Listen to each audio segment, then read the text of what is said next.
At 4 in the afternoon on March 1st, 1943, a B-24 Liberator on reconnaissance patrol found a gap in the cloud cover over the Bismarck Sea, and the navigator saw 16 ships below him. He wrote down the coordinates, reported the bearing, the composition, and the heading of the formation, and transmitted the contact report to 5th Air Force headquarters at Port Moresby. The 16 ships were sailing through the kind of weather that the Japanese planners had specifically counted on: thick overcast, rain squalls, visibility that made high-altitude bombing against moving ships nearly impossible. What the Japanese planners had not accounted for was that 5th Air Force already knew the convoy was coming.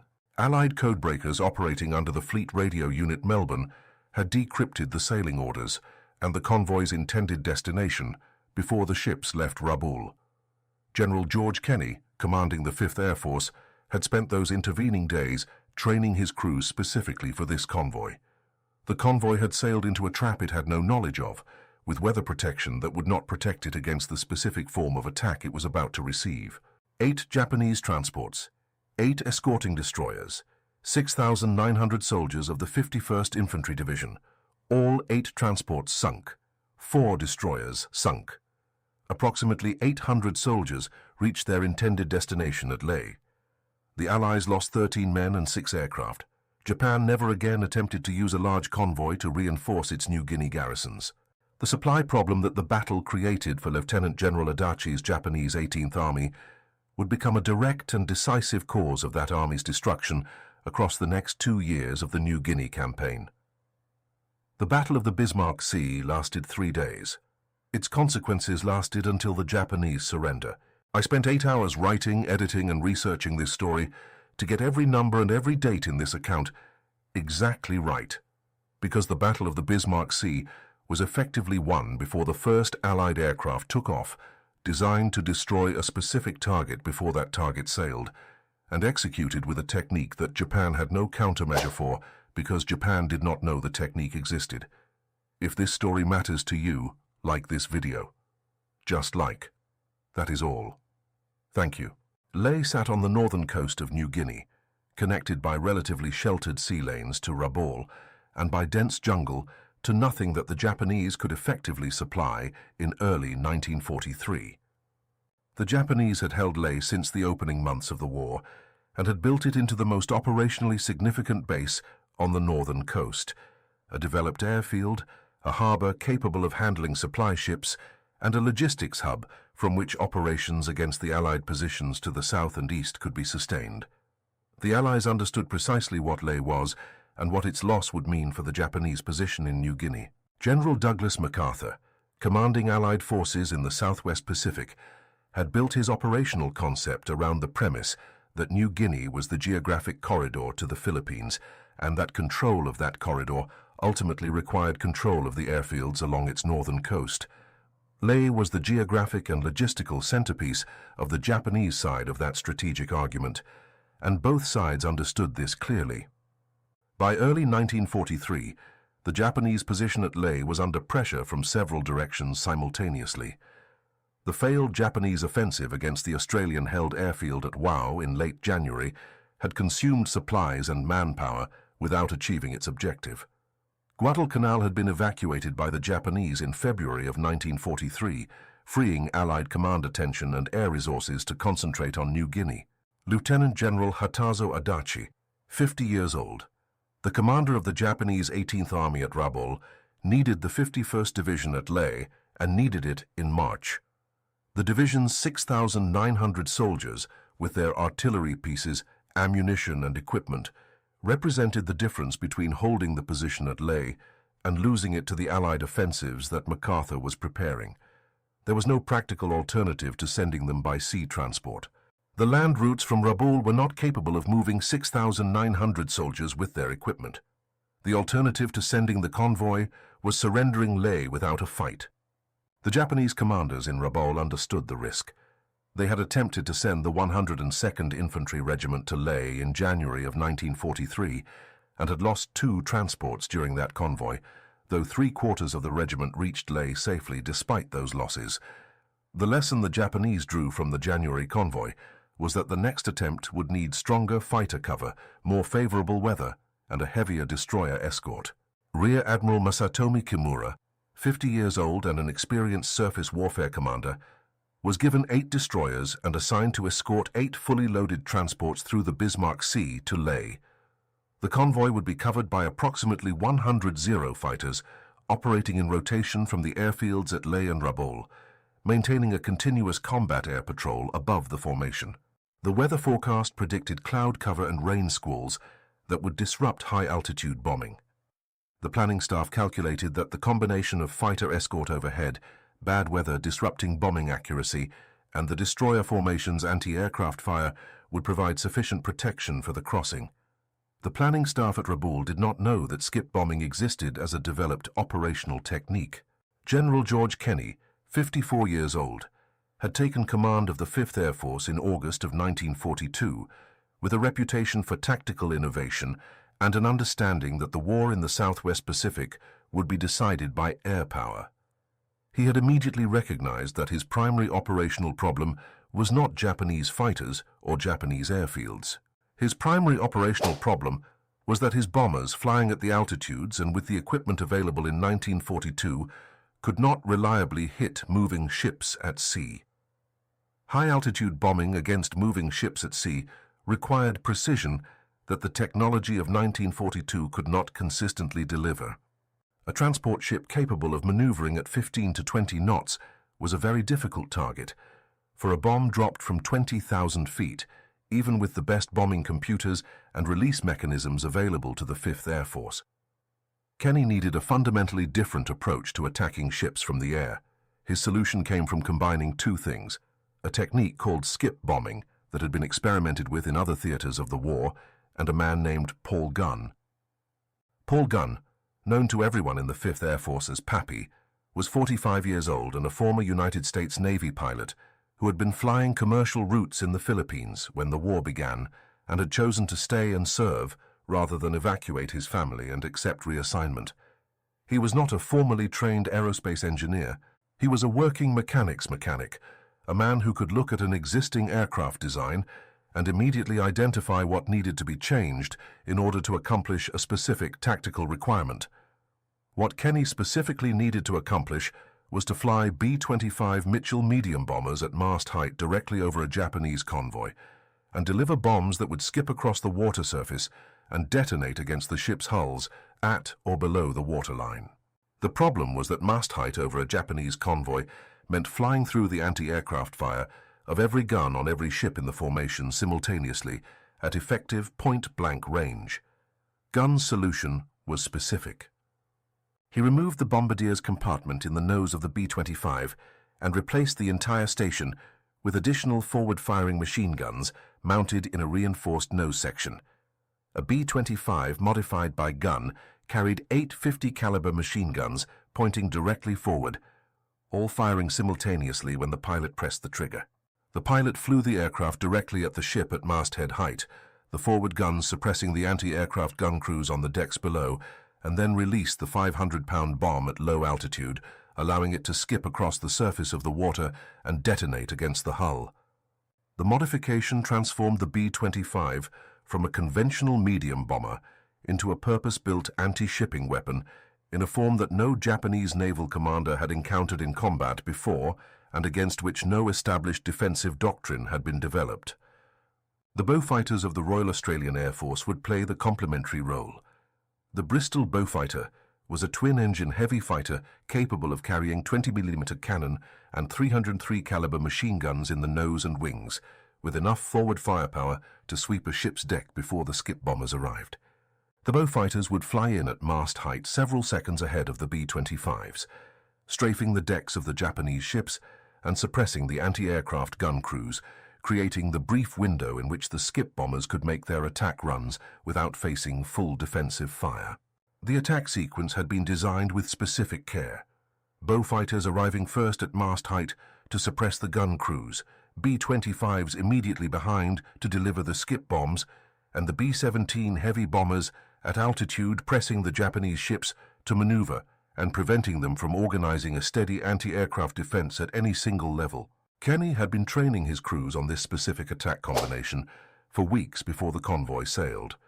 On February 28th, the day the convoy left Rabaul, 5th Air Force conducted a full dress rehearsal of the complete attack sequence against a wrecked ship that had been deliberately positioned in Port Moresby Harbour for this purpose. The rehearsal did not go smoothly, and Kenny was dissatisfied with the execution. He revised the plan, identified the specific coordination failures, and ordered additional practice runs. His crews spent the first 2 days of March refining the attack sequence while the convoy moved through the overcast toward them, tracked by Catalina flying boats through the darkness. The convoy had departed Simpson Harbour in Rabaul on the evening of February 28th, with 8 destroyers and 8 fully loaded troop transports. Lieutenant General Adachi, the 18th Army commander, was aboard the destroyer Tokitsukaze. Lieutenant General Hidemitsu Nakano, the commander of the 51st Division itself, traveled aboard the destroyer Yukikaze. The division's equipment had been distributed evenly between the 8 transports, an arrangement designed to ensure that the loss of a single ship would not prevent the division from functioning. If one transport was sunk, the soldiers it carried might be lost, but the equipment on the other 7 ships would allow the rest of the division to operate. The distribution of risk had been carefully engineered. It would require the loss of all 8 transports to completely deprive the division of its equipment. All 8 transports were lost. On March 2nd, when the convoy was still in bad weather and beyond the range of 5th Air Force's medium bombers, the heavy B-17 flying fortresses attacked from high altitude. The conditions were exactly as the Japanese planners had hoped: cloud cover disrupting bombing accuracy, rough seas making ship movements harder to predict. Despite the difficult conditions, the B-17s managed to sink the transport Kyokusei Maru. 950 soldiers from the sunken ship were pulled from the water by the escorting destroyers. 2 of the 8 escorting destroyers were detached from the formation to rush these survivors to Leh through the night, leaving the remaining convoy with a reduced escort. The 2 destroyers returned to rejoin the convoy the following morning. The survivors arrived at Leh during the night of March 2nd without any of their equipment, which had gone down with the Kyokusei Maru. The convoy continued westward through the night of March 2nd. By the morning of March 3rd, it had rounded the Huon Peninsula and had entered the operational range of 5th Air Force's medium bombers based at Port Moresby. The weather over Port Moresby had cleared completely overnight. At 9:45 on the morning of March 3rd, the attack formation appeared above the Bismarck Sea. The sequence had been rehearsed and revised until the timing was exact. 13 RAF Beaufighters arrived first, flying at mast height with their cannons and machine guns firing forward into the decks of the Japanese ships as they approached.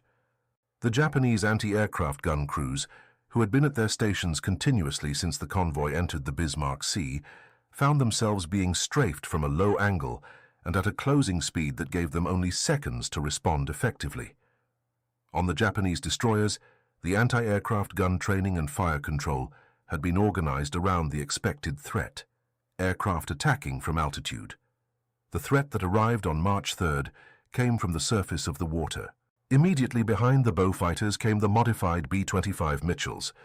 Each carried the .850 caliber guns Pappy Gunn had added to the nose, firing forward continuously as the pilots drove the aircraft directly at the ships at mast height, barely clearing the waves. The forward guns were not for air-to-air combat. They were for the Japanese anti-aircraft gun crews on the decks of the ships directly ahead. The B-25s released their 500-pound general-purpose bombs at low altitude, the bombs skipping across the water in the shallow arc Kenny's crews had practiced for weeks.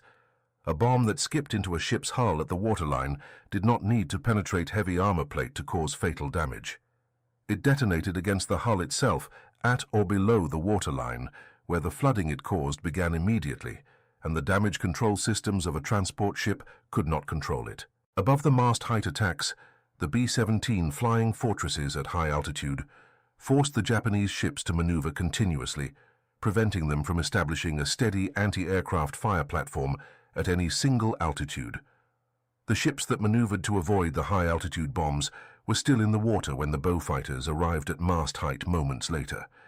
There was no altitude from which the defense was effective, and no maneuver that helped against both threats simultaneously. The Zeros that had been escorting the convoy were intercepted by the P-38 Lightnings. that had enough range to escort the bombers all the way from Port Moresby to the target and back. The P-38s, which had enough range to escort the bombers from Port Moresby and stay on station through the attack, kept the Zeros occupied in the air above the convoy. The bombers came through the anti-aircraft fire, largely unimpeded by fighter opposition. The main attack on March 3rd lasted approximately 4 hours. When the last aircraft withdrew, 7 of the 8 transports had been sunk and 3 destroyers had gone down with them. The destroyer Shirayuki, Kimura's flagship, was among those lost. Kimura was rescued by a surviving destroyer. Adachi, whose destroyer Tokitsukaze had been among those sunk in the attacks, was pulled from the Bismarck Sea by a surviving vessel and eventually reached Lai alive. What he found was a garrison that had been waiting for 6,900 soldiers and instead received the survivors of 1 sunken transport who had been rushed ashore 2 nights earlier without their equipment, plus whatever other survivors had managed to reach shore. The equipment of the 51st Division was at the bottom of the Bismarck Sea. On the night of March 3rd, the remaining destroyers and submarines began rescuing survivors from the water. The last transport, Oigawa Maru, was sunk by the PT Boat Squadron 9 in the darkness. By the morning of March 4th, all 8 transports had been confirmed sunk. The 4 surviving destroyers, all damaged, were carrying approximately 2,700 survivors back toward Rabaul. None of those survivors had their weapons, ammunition, medical supplies, or any other equipment. None of them would be combat effective at Lae without being re-equipped through a supply system that the Battle of the Bismarck Sea had just made permanently unreliable. On March 4th, Allied aircraft were ordered to locate and attack Japanese survivors, remaining in the water on rafts and in lifeboats. The justification given by MacArthur's headquarters was that the soldiers in the water were still active combatants who, if rescued by Japanese vessels or if they reached shore, would be rearmed and sent to fight against Allied forces. The orders were executed. The search and attack operation against survivors continued across several days. The Australian War Memorial notes that the search operations caused lasting psychological trauma for many of the aircrew who participated. Some navigators and pilots who flew these missions carried what they had seen for the rest of their lives. The orders were defensible under one specific interpretation of the laws of war applicable to combatants at sea who might be rescued and returned to duty. They remain a source of sustained historical debate among scholars of the Pacific War.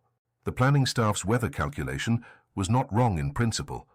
Heavy cloud cover over the Bismarck Sea in early March was historically common and had protected earlier convoys from accurate high-altitude bombing. What the planning staff's weather calculation did not account for was the possibility that the weather would clear over Port Moresby, specifically at the moment when the convoy came within range of the medium bombers based there. The heavy bombers could operate through cloud cover.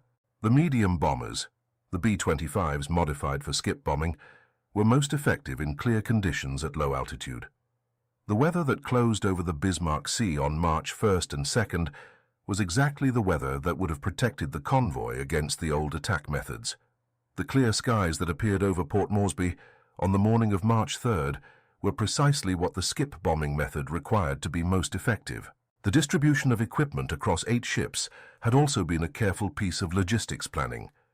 The staff at Rabaul had anticipated that air attack might sink 1 or 2 transports and had designed the cargo manifest so that the loss of any individual ship would not deprive the division of any single critical capability. Artillery ammunition was distributed across all 8 ships. Medical supplies were distributed across all 8 ships. Weapons, food, fuel, and spare parts were distributed across all 8 ships. The design was sound against the loss of 1 or 2 ships. Against the loss of all 8, the distribution meant nothing. The careful redundancy that had been engineered into the cargo manifest required that all 8 ships be sunk to produce a complete failure of supply delivery. All 8 ships were sunk. The redundancy system had been designed to prevent a partial disaster. It could not prevent a total one. The Battle of the Bismarck Sea produced 2 immediate results, and one result that took 2 years to fully measure. The immediate results were that the 51st Division did not reach Lae in fighting condition, and that Japan permanently ended large convoy operations in the Bismarck Sea. The result that took 2 years was the destruction of the Japanese 18th Army. Hatazo Adachi, who had been pulled from the water of the Bismarck Sea after the Tokitsukaze went down, spent the next 2 years commanding an army that was steadily destroyed, not primarily by direct combat, but by the absence of the supply system that March 3rd had removed. He surrendered in September of 1945 with approximately 13,000 men remaining out of the army that had once numbered over 100,000 soldiers. He had received the equivalent of approximately one partial resupply convoy that March, and one partial convoy was all he ever received by that method for the remainder of the war. Japan's operational response to the battle was to replace large daylight convoys with delivery methods that could survive Allied air superiority. Submarines delivered small quantities of supplies, barely enough to maintain a garrison in a fixed defensive position, and nowhere near enough to sustain offensive operations of any significance. Small barges operating only at night along the New Guinea coast moved troops and materials in quantities that an army the size of Adachi's needed by the thousands of tons each month. Japanese officers who survived the war and provided accounts to Allied historians afterward estimated that approximately 20,000 soldiers were lost in transit from Rabaul to New Guinea between 1942 and the end of the war in 1945. The Bismarck Sea battle was the specific operational moment that made all of those smaller, slower, and more dangerous alternative supply routes permanently necessary for Japan in New Guinea. Subscribe and turn on notifications because how the Allies had advance intelligence of the convoy 9 days before it sailed, why the skip bombing technique had no countermeasure that Japan could deploy, what happened to the 800 soldiers who actually reached Leh without their equipment, and what Adachi wrote in his surrender statement about the supply situation that the Bismarck Sea had created, are all things that the standard histories of the Pacific War reduced to 2 sentences before moving on. Do not go anywhere. The 800 soldiers who eventually reached Leh had no artillery pieces. They had no heavy equipment. They had whatever personal weapons and individual ammunition they had been carrying on their persons when their ships went down and they were pulled from the water or managed to reach shore by other means. They were soldiers without the logistical and material backbone that made an infantry division a coherent and effective fighting force. They could hold a defensive position. They could not conduct the offensive operations that Adachi had been planning for Leh. The division had been sent to strengthen the position. It arrived unable to do what it had been sent to do. The cargo distribution system that the Japanese planning staff had designed to prevent a partial logistical disaster had worked as intended against every threat scenario they had anticipated when the convoy was organized. If one transport was sunk, the remaining 7 would deliver enough material to outfit the division. If 2 transports were sunk, 5 would be sufficient. The system had been built on the assumption that conventional air attack, even highly effective conventional air attack, would sink some ships and allow others to continue. Skip bombing, applied against all 8 transports simultaneously across multiple coordinated attack waves, produced a result the distribution system had never been designed to survive: the total loss of all 8 ships in the same engagement on the same day. The design assumption that not all ships would be lost in a single engagement was wrong for this specific battle, and the planning design had no contingency provision for that assumption being wrong. The code breaking that gave Kenny 9 days of preparation was not the first Allied intelligence success against the Bismarck Sea convoys. The January convoy that had partially reached Leh had also been detected in advance, and the January air attacks had been shaped by that intelligence. What changed in March was the weapon. In January, the Allied air forces had attacked that convoy with the methods available to them: high-altitude bombing by B-17 flying fortresses and medium-altitude attacks that produced some sinkings but allowed most of the convoy to continue toward Leh. In March, the same type of advance intelligence was combined with the skip bombing technique and the Beaufighter deck suppression tactic that had been specifically developed and practiced in the intervening weeks. The intelligence capacity had been there since the early months of the war. The weapon caught up to the intelligence in late February of 1943, when Kenny's dress rehearsal confirmed the technique was ready. The Zeros that escorted the convoy had been organized on the assumption that the primary threat to the convoy came from high-altitude bombers, and that fighters positioned above the convoy would be able to intercept them before they reached bomb release altitude. Against high-altitude B-17s, this was a sound assumption. Against B-25s arriving at mast height, the Zeros were too high to intercept effectively. By the time the Zero pilots recognized that the attack was arriving from below rather than from above and attempted to dive toward the convoy, the attacking B-25s were already releasing their bombs and pulling up sharply to clear the ship's masts. The fighter doctrine that had been designed for the convoy's protection was the wrong doctrine for the attack that arrived. The P-38 Lightnings that escorted the Allied bombers were the factor that allowed the skip-bombing attacks to succeed without decisive fighter opposition. Earlier in the Pacific War, the 5th Air Force had lacked fighters with the range to escort medium bombers to targets at the distance of the Bismarck Sea from Port Moresby. The P-38's twin-engine design and its fuel capacity gave it the range that the P-40 and P-39 could not match. The P-38s could fly out with the bombers, hold their position against the Zeros during the attack, and return with the bombers. Without the P-38 escort, the Zeros might have broken through to the skip-bombing B-25s. The P-38s arriving in the Pacific Theater in sufficient numbers in late 1942 was the enabling condition that made the March 3rd attack sequence possible. Kenny wrote in his memoir that this battle was probably the most decisive air engagement of the entire Southwest Pacific campaign. His assessment was based on a clear strategic consequence. After March of 1943, Japan could not effectively reinforce its New Guinea garrisons through large-scale sea transport. The operational positions that depended on sea supply, including Lae, Salamaua, and Finschhafen, were places that Japan could not strengthen enough to hold against the Allied offensives that MacArthur would launch.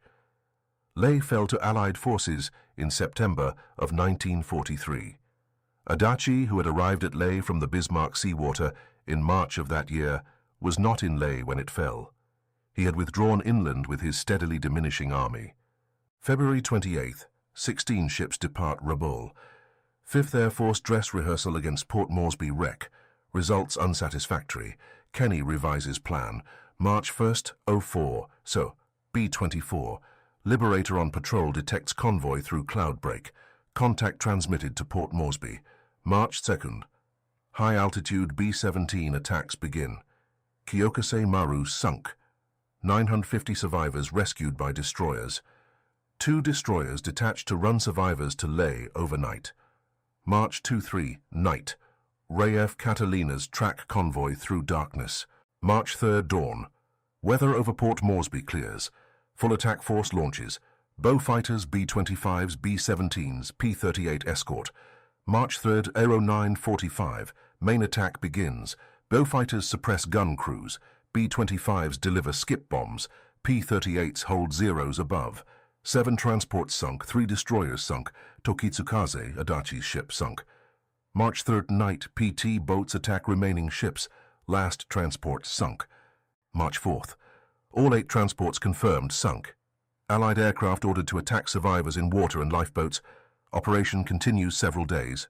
Result, 8 transports sunk, 4 destroyers sunk. 50-60 Zeros shot down. 800 soldiers reached Lae. Shintanti 700 returned to Rabaul. 3,664 official Japanese dead.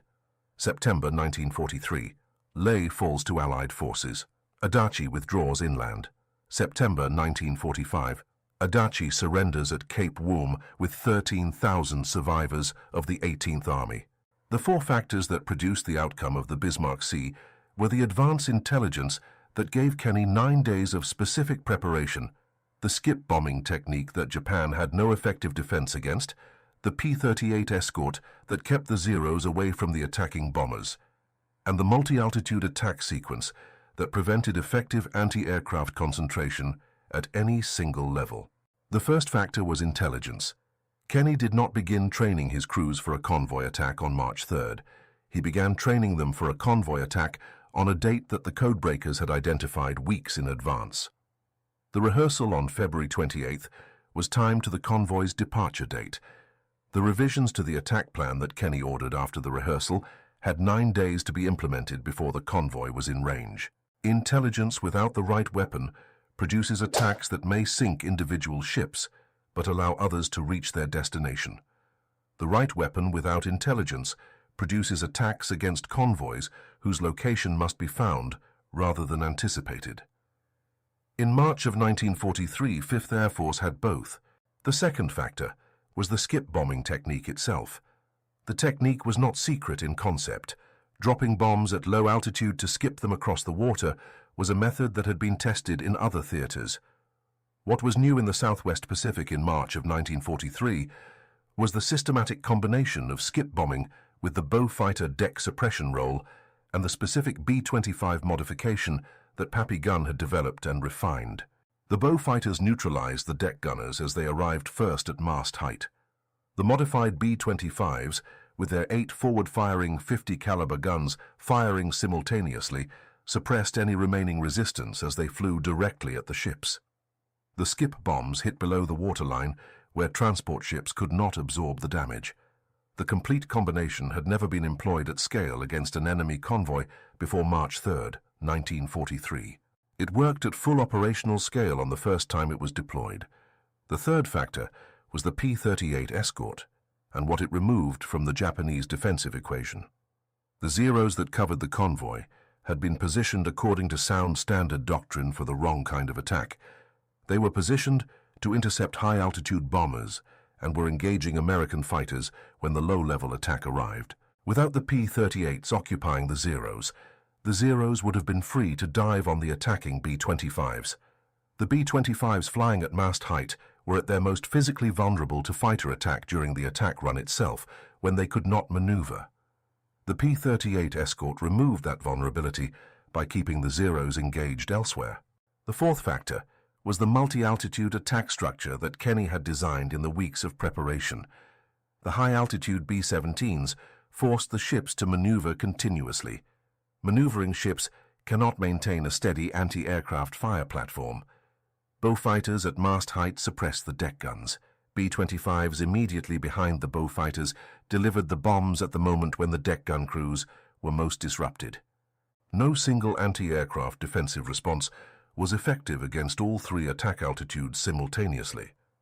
The attack sequence had been designed specifically so that the appropriate defense against the threat at one altitude simultaneously exposed the ship to the attack arriving from another. Japan losing the convoy was not the paradox. The convoy was knowable, locatable and destroyable given the right weapon and the right intelligence. The paradox at the center of the Battle of the Bismarck Sea is not subtle, but it is worth stating precisely. Japan sent 6,900 soldiers to reinforce a position that Adachi believed required 6,900 soldiers to defend against the Allied operations that MacArthur was already preparing. Every planning assumption that went into the convoy was rational. The fighter escort was substantial. The destroyer escort was strong. The weather was expected to limit bombing accuracy, and the equipment was distributed to prevent total loss. Each of those planning assumptions failed simultaneously on March 3rd because one new operational technique, applied in coordination with advance intelligence and the right escort, invalidated all 4 of them at once. Skip bombing worked at low altitude below any cloud cover. The P-38s held the fighters. The Beaufighters neutralized the deck guns. The multi-altitude attack sequence prevented any effective concentration of anti-aircraft fire. 6,900 soldiers became approximately 800 because all 4 of those planning assumptions failed simultaneously on the same morning of March 3rd, 1943. Kenny wrote afterward that the battle demonstrated precisely what an Air Force specifically designed, equipped and trained for a single well-defined mission could accomplish against a target it knew was coming and had prepared for. He was correct, though perhaps in a more precise way than he fully articulated. The battle was the direct result of months of dedicated preparation against a specific, anticipated threat. The skip bombing technique had been developed and practiced in preparation for exactly this type of convoy. The B-25 modifications that Pappy Gunn had engineered were designed for this type of target.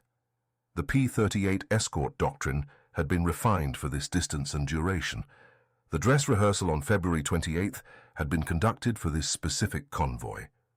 When the convoy sailed from Rabaul on February 28th, it sailed toward a force that had been specifically built, modified, trained, and rehearsed over the preceding 9 days to destroy it. Hatazo Adachi surrendered formally on September 13, 1945, at Cape Woom on the north coast of New Guinea. He was 54 years old. He had commanded the 18th Army from December of 1942 through the Japanese surrender, a period of 2 years and 9 months. He surrendered with approximately 13,000 soldiers, the last survivors of an army that had numbered over 100,000. In his formal surrender statement, he acknowledged that the failure of the supply system had been the primary factor that made the Army's position ultimately untenable. He was tried before a war crimes tribunal for actions taken against Allied prisoners under his command and was convicted of those charges. He died in Manus Prison on Manus Island in April of 1947 by his own hand at the age of 56. He had survived the sinking of the Tokitsukaze and 4 more years of war after it. Subscribe to this channel right now and turn on notifications, because every week we bring you the stories that the Pacific War histories reduce to a line of text without telling you that the Zeros were flying the right doctrine for the wrong attack, that Pappy Guns modification gave the B-25s 8 forward-firing guns specifically for this convoy, that an entire infantry division lay without its equipment on the floor of the Bismarck Sea because the distribution system designed to prevent partial disaster required total disaster to fail, or that the man who was pulled from the water after his destroyer was sunk commanded an army for 2 more years and surrendered with 13,000 of the 100,000 he had started with. Hit subscribe, then like, so this reaches people who should understand what happened in the Bismarck Sea in March of 1943. Drop a comment below telling us where you are watching from. We will see you in the next one. The Japanese officers who studied the battle afterward identified the P-38 escort as the single factor they had most failed to plan against. Earlier, Allied air attacks on Japanese convoys had been conducted without a sustained long-range fighter escort protecting the attacking bombers at the target, and in those engagements the Zero cover had been sufficient to disrupt the attacks enough to allow some ships to continue. The P-38's arrival in the Pacific in sufficient numbers had changed the calculus entirely. Zeros committed to combat with P-38s at their operating altitude were not available to break off and dive on the B-25s arriving at mast height below them. The convoy's fighter protection scheme had been designed for a threat environment in which Allied fighters lacked the range to accompany their bombers all the way to the target and remain on station. That threat environment had ceased to exist when the P-38 arrived. The skip bombing technique's effectiveness against the Bismarck Sea convoy was not an accident of execution. Kenny's crews had practiced against a stationary wrecked ship and had achieved hit percentages that the pre-war calculations about high-altitude bombing against moving ships had never reached. The difference was geometry. A bomb dropped from 20,000 feet at a moving ship required exact calculation of the ship's speed, heading, and the bomb's fall time over many seconds during which the ship could change course. A bomb skipped across the water from 200 feet, traveled to its target in less than a second. The moving ship had no time to maneuver out of its path. The skip bomb's geometry was inherently more forgiving of the same timing and calculation errors that made high-altitude bombing against maneuvering ships so chronically unreliable in the conditions of the Southwest Pacific. What the battle meant for the 18th Army became clear in the months that followed. Adachi needed artillery pieces to stop Allied ground offensives. Artillery requires large-caliber shells in quantities that submarines and nighttime coastal barges are physically incapable of delivering at the scale an active army requires.